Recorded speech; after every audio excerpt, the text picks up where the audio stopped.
একদিন বড় পীর আব্দুল কাদের জিলানী রহমাতুল্লাহি আলাই বজরা নদীর পাড়ে বসে বাতাস উপভোগ করছিলেন এবং আল্লাহ তাআলার জিকির করছিলেন।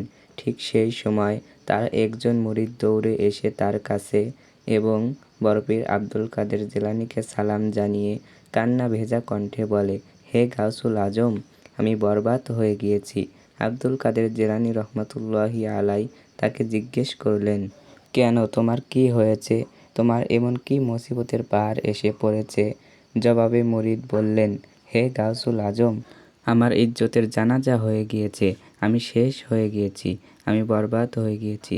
হুজুর গো, আমার একটি কন্যা আছে, সে খুব সুন্দরী, তাকে আমার ঘরে রেখে পড়াশোনা করিয়েছি। আজ পর্যন্ত আমি তাকে কোনো কাজে ঘরের বাইরে যেতে দেইনি।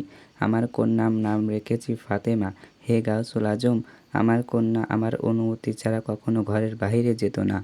কিন্তু আজকে যখন সে একটা কাজে বাড়ির উঠোনে গিয়েছিল, তারপরে সে উঠোন থেকে আর ঘরে ফিরে আসেনি। আমার উঠোনের চারপাশে দেওয়াল আছে, আর সেগুলো এতটাই উঁচু ছিল যে সে সেই দেওয়াল টপকে সে বাইরে যেতে পারতো না। তারপরেও আমি নিজের সান্ত্বনা দিতে আমার প্রতিবেশীর বাড়ি খোঁজ নিয়েছি, আমার আত্মীয় স্বজনদের কাছে খোঁজ নিয়েছি, কিন্তু কোথাও আমার কন্যাকে খুঁজে পাইনি। হে গাউসুল আজম, আমি আমার কন্যাকে ফিরে পেতে চাই, আমি আমার কন্যাকে জীবিত অবস্থায় ফিরে পেতে চাই। তখন বড় পীর তার কথা শুনে বলল, তুমি শান্ত হয়ে বসো। গাউসুল আজম আব্দুল কাদের জিলানী রহমাতুল্লাহি আলাই তার দুই চোখ বন্ধ করে ধ্যানে বসলেন। তখন তারপর কিছুক্ষণ পর বললেন, তুমি তোমার হৃদয়কে শান্ত করো, তুমি তোমার কন্যাকে ফিরে পাবে, জীবিত অবস্থায় ফিরে পাবে এবং পুরো ইজ্জতের সহিত ফিরে পাবে। মুসাফিরের মুখে এই কথা শুনে মুরিদ কিছুটা শান্ত হলো।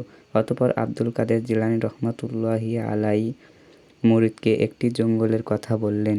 ওই জঙ্গলের কথা শুনে বড় পীরের মুরিদ কেঁপে উঠল এবং সে বলল, হে গাউসুল আজম, এটা তো অনেক ভয়ঙ্কর একটা জঙ্গল, সেখানে তো দিনের বেলায় মানুষ যেতে ভয় পায়। জবাবে বড় পীর বললেন, হে বৎস, তোমার কোনো ভয় নেই, তুমি জঙ্গলে চলে যাও। জঙ্গলের ভিতরে তুমি কিছু বাড়ি দেখতে পাবে। সেই বাড়িগুলোর মধ্যে প্রথম বাড়িটা অতিক্রম করে যাবে এবং দ্বিতীয় বাড়িটাও অতিক্রম করে যাবে। অতঃপর তৃতীয় বাড়ির সামনে গিয়ে দাঁড়াবে। সেখানে গিয়ে সূরা ফাতিহা পাঠ করে নিজের আঙ্গুল বন্ধ করে দিবে। এরপর তোমার চারপাশে একটি বৃত্ত এঁকে দিবে। এমনটা করার কিছুক্ষণের মধ্যেই তোমার চারপাশ দিয়ে জিনদের আনাগোনা শুরু হয়ে যাবে, আর সেই জিনরা অনেক আওয়াজ করে তোমার উপর আক্রমণ করার চেষ্টা করবে, কিন্তু কোনোভাবেই তারা বৃত্ত অতিক্রম করে তোমার কোনো ক্ষতি করতে পারবে না। বৃত্তর কাছে এগোতেই তারা ব্যর্থ হয়ে যাবে। তখন তাদের সহিংসা জিন একটি ঘোড়ার পিঠে করে আসবে, আর সে হবে অত্যন্ত শক্তিশালী।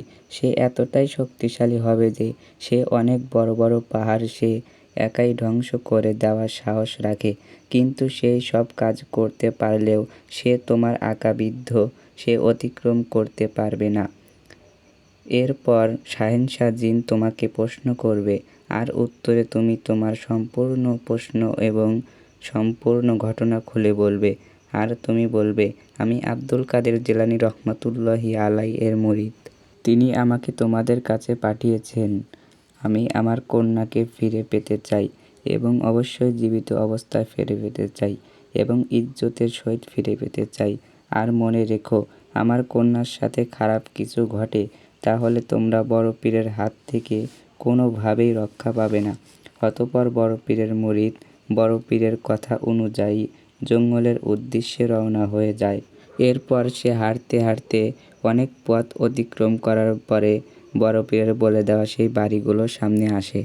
অতঃপর প্রথম বাড়িটি অতিক্রম করল, দ্বিতীয় বাড়িটিও অতিক্রম করল, অবশেষে নির্ধারিত বাড়ির সামনে এসে উপস্থিত হলো।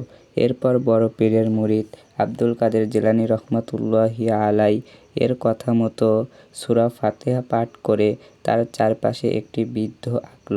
তারপর কিছুক্ষণের মধ্যেই জিনরা সেখানে ভয়ঙ্কর কিছু জিন এসে উপস্থিত হলো, যারা ছিল অনেক শক্তিশালী। তারা যখন সেই মুরিদদের কাছে আক্রমণ করার জন্য আসতে চায়, তখন বৃদ্ধ স্পর্শ করতে ছিটকে পড়ে যায়। যখন জিনদের সবাই পরাজিত হয়, তখন সেইখানে আগমন ঘটে শাহিনশা জিনের। শাহিনশা জিন আর তার পুরো শক্তি দিয়ে সেইখানে হাজির হয় এবং বাঘের মতো হিংস্রভাবে বড় পীরের মুরিদের উপর ঝাঁপিয়ে পড়ল। কিন্তু যখনই শাহেনশা জিন সেই বৃদ্ধ স্পর্শ করে, তখন সে তার সামনে এগোতেই পারছিল না। এরপর শাহেনশা জিন বড় পীর আব্দুল কাদের জিলানী রহমতুল্লাহি আলাই এর মুরিদকে জিজ্ঞেস করে, হে মানব সন্তান, তুমি কে, কোথা থেকে এসেছ? সে সমস্ত ঘটনা খুলে বলল। সে আরও বলল, বড় পীরের একজন নগণ্য মুরিদ। আমার কন্যা বাড়ির উঠোনে গিয়েছিল আর সেখান থেকে সে নিখোঁজ হয়েছে। কোনো একটি জিন সেখান থেকে আমার কন্যাকে তুলে নিয়ে এসেছে। আমি আমার কন্যাকে ফিরে পেতে চাই, আজকেই ফিরে পেতে চাই, জীবিত অবস্থায় ফিরে পেতে চাই এবং পুরো ইজ্জতের সাথে ফিরে পেতে চাই। যখন জিনের শাহেনশা বড় পীরের নাম শুনল, তখন সে ভয়ে কাঁপতে লাগল। এরপর জিনের শাহেনশা সমস্ত জিনদের ডাকতে লাগল। সারা দেশের জিন সেখানে এসে উপস্থিত হলো। জিনের শাহেনশা সমস্ত জিনের উদ্দেশ্যে বলতে লাগল, হে জিন জাতি শোনো, তোমরা সকলেই শোনো। এই ব্যক্তি বড় পীর আব্দুল কাদের জিলানী রহমতুল্লাহি আলাই এর মুরিদ। তার কন্যা নিখোঁজ হয়েছে। আমাদের মধ্যে একটি জিন তুলে নিয়ে এসেছে। তোমরা সমগ্র দুনিয়ার বুকে ছড়িয়ে পড়ো, সমুদ্রের গভীরে চলে যাও, মাটির গভীরে চলে যাও, সারা দুনিয়ায় তন্ন তন্ন করে খুঁজে যেখান থেকেই পারো এই মেয়েটাকে ফিরে নিয়ে আসো। আর সেই জিন এই মেয়েটাকে তুলে নিয়ে গেছে, তাকেও সাথে ধরে নিয়ে আসবে। এরপর জিনের বাদশাহ শাহিনশা এই কথাও বলে দিল, এই জিনেরা, খবরদার, আমাকে যেন এই কথা শুনতে না হয় তোমরা মেয়েটাকে খুঁজে পাওনি।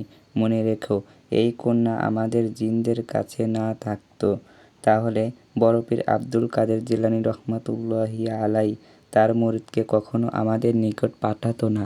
শাহেনশা জিনের কথা শোনা মাত্রই সমস্ত জিনেরা কন্যাটিকে খুঁজতে বেরিয়ে পড়ল।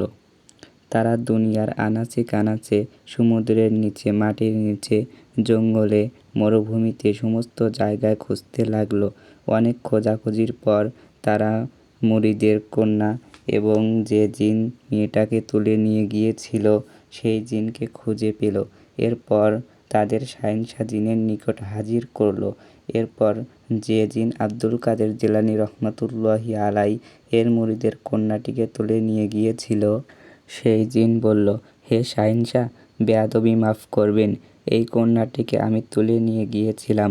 তখন শাহেনশা জিন উত্তরে বলল, হে কমভক্ত, বড় পীর আব্দুল কাদের জিলানী রহমতুল্লাহি আলাই এর শহর থেকে একটি মেয়েকে তুলে নিয়ে আসতে তোমার বুকটা একটুও কাঁপল না? জবাবে সেই জিন বলল, হে শাহেনশা, আমার এতটাও সাহস নেই, কিন্তু আমি কি করব? এই মেয়েটা তার বাড়ির উঠোনে খোলা চুলে দাঁড়িয়ে ছিল এবং সে আনমনে তার চেহারা উন্মুগ্ধ করেছিল। আমি তার রূপে মুগ্ধ হয়ে গিয়েছিলাম, যার কারণে আমি আগে পিছে চিন্তা না করে তাকে তুলে নিয়ে আসতে বাধ্য হই। তখন শাহেনশা জিন বলল, তুই তো পুরো জিনের দলকেই বিপদের মুখে দাঁড় করে দিয়েছিলি। এখানে যদি বড় পীর নিজেই চলে আসতো, তবে পুরো জিনের কাউনকেই এই দুনিয়ায় টিকে থাকা কঠিন হয়ে যেত। এরপর শাহেনশা জিন একজন জল্লাদ জিনকে ডেকে পাঠালো। অতঃপর জল্লাদ জিন সেখানে উপস্থিত হলো। তারপর শাহেনশা জিন জল্লাদ জিনকে বলল, এই বেয়াদবটা বড় পীরের মুরিদের কন্যাকে তুলে নিয়ে এসেছিল। এর মাথাটা এক্ষুনি শরীর থেকে আলাদা করে দাও এবং একে নিঃশেষ করে দাও, আর এই কন্যাকে বাবার কাছে সম্মানে তুলে দাও। এরপর শাহেনশা জিন বড় পীর রহিমাহুল্লাহর মুরিদকে বলল, এই নাও, তোমার কন্যাকে সহি সালামতে তোমার কাছে ফিরিয়ে দিলাম। বড় পীর আব্দুল কাদের জিলানী রহমতুল্লাহি আলাইয়ের নিকট আমার সালাম পৌঁছে দিও। আমি তোমার কন্যাকে পুরো ইজ্জতের সাথেই তোমার কাছে ফিরিয়ে দিয়েছি। এই কথাগুলো বড় পীর আব্দুল কাদের জিলানী রহমতুল্লাহি আলাইহির কাছে বলো। শাহেনশা জিন সেখান থেকে চলে যাচ্ছিল, তখন বড় পীরের মুরিদ বলে উঠল, হে হে শাহেনশাহ জিন, আমার কিছু কথা শুনে যাও। শাহেনশাহ জিন বলল, কি বলতে চাও বলো। তখন সেই মুরিদ বলল, তোমরা সত্যি কি বড় পীর রহিমাহুল্লাহকে মান্য করো? এ কথা শোনা মাত্রই শাহেনশাহ জিন বলল, বড় পীর আব্দুল কাদের জিলানী রাহিমাহুল্লাহ শুধু মানুষের শিক্ষক নয়, তিনি আমাদের হাকিম। সুবহানাল্লাহ, সুবহানাল্লাহ। একদিন খ্রিস্টান ধর্মের ঈসা আলাইহিস সালামের এক উম্মত এবং বিশ্বনবীর এক উম্মতের মধ্যে কথা কাটাকাটি শুরু হলো। খ্রিস্টান ব্যক্তিটি বিশ্বনবীর উম্মতকে বলল, আমাদের নবী ঈসা আলাইহিস সালামকে আল্লাহ পাক অনেক ক্ষমতা দিয়েছিলেন। আল্লাহ পাক রব্বুল আলামিন মুজিজা দিয়েছিলেন। যেমন কোনো জন্মান্ধকে ছুঁয়ে দিলে তার চোখ ভালো হয়ে যেত এবং সে সাথে সাথে দেখতে পেত। পুষ্টিরোগকে ছুঁয়ে দিলে সে সাথে সাথে সুস্থ হয়ে যেত। মাটির তৈরি পাখির উপর ফু দিলে সত্যি সত্যি পাখি হয়ে আকাশে উড়াল দিত। লোকেরা প্রতিদিন কার বাড়িতে কি খাইত, ঈসা নবী তা ঘরে বসেই বলে দিতে পারত। এমন আরও অসংখ্য মুজিজা আল্লাহ পাক রব্বুল আলামিন তাকে দান করেছিলেন। তোমাদের নবীকে কি মুজিজা দান করেছিলেন বলো। তারপর বিশ্বনবীর উম্মত মুসলিম ব্যক্তিটি বলতে শুরু করল, আমাদের নবী বিশ্বনবী, যার পরে আর কোনো নবী দুনিয়ায় আসবে না। আমাদের নবীকে সৃষ্টি না করলে এই আকাশ বাতাস নদী সাগর 18,000 মাখলুকাত কোনো কিছুই আল্লাহ পাক সৃষ্টি করতেন না। আর মুজিজার কথা বলছো? আমাদের নবী হাতের আঙ্গুলের ইশারায় আকাশের 4 দ্বিখণ্ডিত করেছিলেন। এটা কি আল্লাহ পাক রব্বুল আলামিনের একটা মুজিজা নয়? আর আমাদের নবীর সবচেয়ে বড় মুজিজা হলো আল কোরআন, যার মধ্যে ইহকাল ও পরকালের সমস্ত কিছু বর্ণিত রয়েছে। আর কোরআন হলো আল্লাহর বাণী, যেখানে স্বয়ং আল্লাহ পাকের কথা লিপিবদ্ধ করা হয়েছে। এই পবিত্র কোরআন শরীফ আমাদের নবীর উপর নাজিল করা হয়েছে।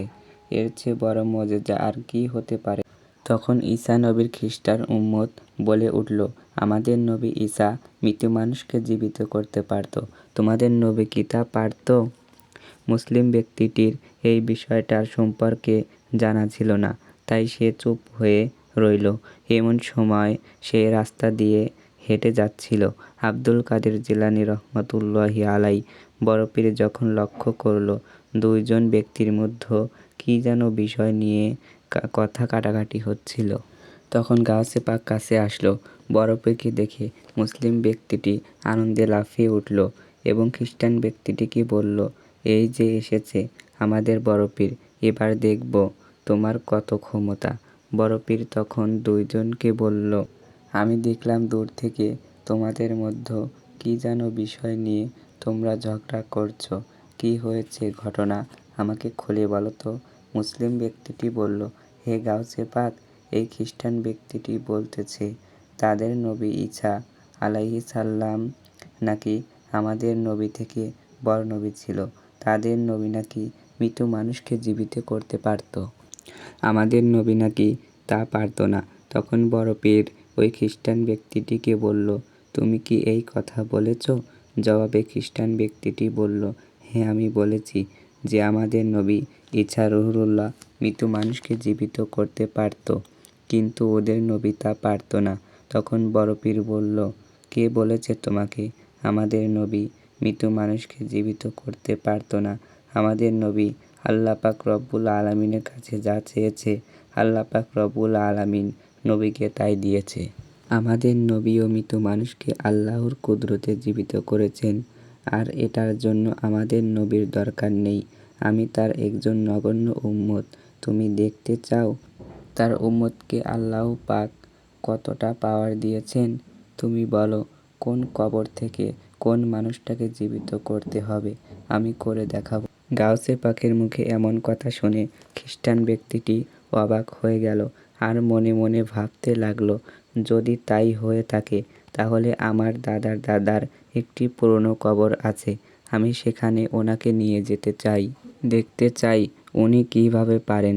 এরপর খ্রিস্টান ব্যক্তিটি বড় পীরকে বলল, তাহলে চলুন, আমি একটি কবর নিয়ে যাব, আপনি সেই কবরের মানুষকে জীবিত করে দেখাবেন। অতঃপর বড় পীর মুসলিম ব্যক্তিটি খ্রিস্টান ব্যক্তিটি চলল সেই কবরের দিকে। কবরের কাছে এসে একটি অনেক পুরনো কবর দেখিয়ে দিলেন বড় পীরকে। বলল, আপনি এই কবরের মানুষকে জীবিত করে দেখান তো। তখন বড় পীর আব্দুল কাদের জিলানী রহমাতুল্লাহি আলাই সেই কবরকে উদ্দেশ্য করে বলতে লাগলো, হে কবর, তোমার মধ্যে যদি কোনো মৃত মানুষ থাকে তাহলে আল্লাহর কুদরতে এক্ষুনি জীবিত করে দেখাও। বড় পীরের এই কথা বলার সাথে সাথে এত বছরের পুরনো কবর থেকে একটি জীবিত মানুষ বের হয়ে বড় পীরকে বললেন, হে গাউসুল আজম, আসসালামু আলাইকুম। এই দৃশ্য দেখে খ্রিস্টান ব্যক্তিটি কাঁপতে লাগলো। অতঃপর বড় পীরের আদেশে আল্লাহর হুকুমে সেই কবরের সেই ব্যক্তিটি আবারও কবরে চলে গেল। সুবহানাল্লাহ, সুবহানাল্লাহ।